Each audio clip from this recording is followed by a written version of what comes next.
নমস্কার বন্ধুরা, আজকে আমরা লেফট ফর্মুলা ব্যবহার করে ফুল নেম থেকে কিভাবে ফার্স্ট নেম আলাদা করা যায় সেটা আমরা দেখে নেব।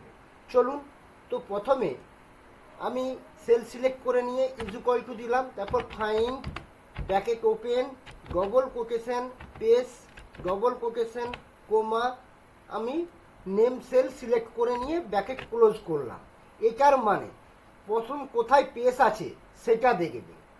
এরপর আমরা লেফট ফর্মুলা দিয়ে ক্যাব মেরে দেবো। এরপরে নেম সেল সিলেক্ট করে নেব, কোমা দিয়ে দেবো, দিয়ে এখানে -1 দিয়ে দেব, দিয়ে ব্র্যাকেট ক্লোজ করব। এখানে এই লেফট ফর্মুলা দিয়েছি যে প্রথম পেজের বাঁদিক থেকে যে নাম থাকবে সেই নামটা ও নিয়ে আসবে, আর -1 দিয়েছি যাতে এই পেজটা ও না আনে। এরপর এন্টার মারবো।